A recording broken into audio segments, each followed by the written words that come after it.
கலாத்தியருக்கு எழுதிய திருமுகம் அதிகாரம் 6. சகோதர சகோதரிகளே, ஒருவர் ஏதேனும் குற்றத்தில் அகப்பட்டு கொண்டால் தூய ஆவியை பெற்றிருக்கும் நீங்கள் கனிந்த உள்ளத்தோடு அவரை திருத்துங்கள்.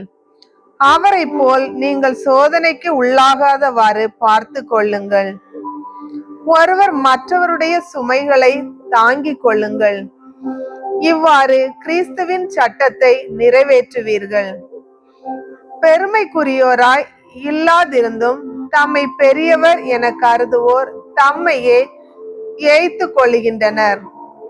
ஒவ்வொருவரும் தம் செயல்களை ஆய்ந்து பார்க்கட்டும்.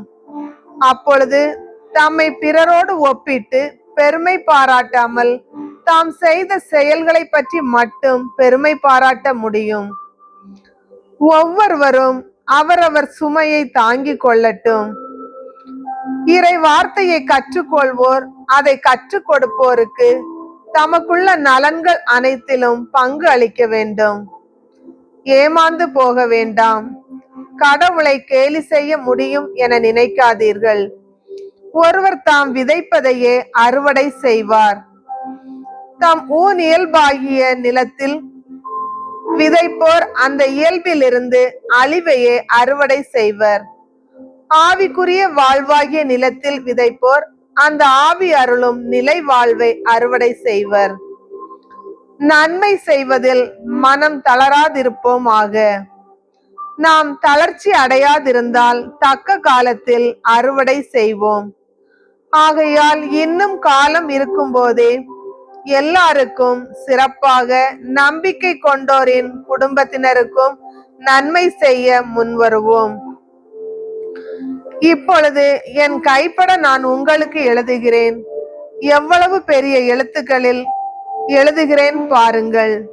உலகின் முன் நல்லவர்களாய் நடிக்க விரும்புகிறவர்களே விருத்த சேதனம் செய்து கொள்ளும்படி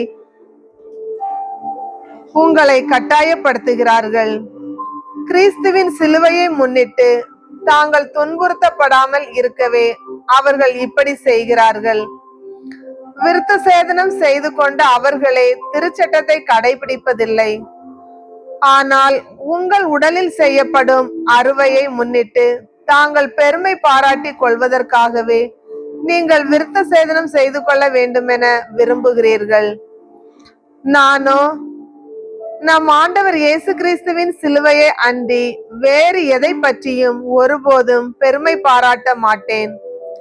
அதன் வழியாகவே என்னை பொறுத்தவரையில் உலகம் சிலுவையில் அறையப்பட்டிருக்கிறது. உலகை பொறுத்தவரையில் நானும் சிலுவையில் அறையப்பட்டிருக்கிறேன்.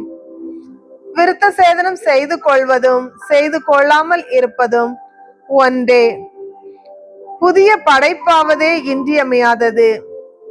இந்த கொள்கையை பின்பற்றுவோருக்கும் கடவுளின் மக்களாகிய இஸ்ரேலுக்கும் அமைதியும் இரக்கமும் உரித்தாகுக. இனிமேல் எவரும் எனக்கு தொல்லை கொடுக்க வேண்டாம். ஏனெனில் என் உடலில் உள்ள தழும்புகள் நான் இயேசுவுக்கு அடிமை என்பதற்கு அடையாளம். சகோதர சகோதரிகளே, நம் ஆண்டவர் இயேசு கிறிஸ்துவின் அருள் உங்களோடு இருப்பதாக. ஆமேன். ஆண்டவரின் அருள் வாக்கு.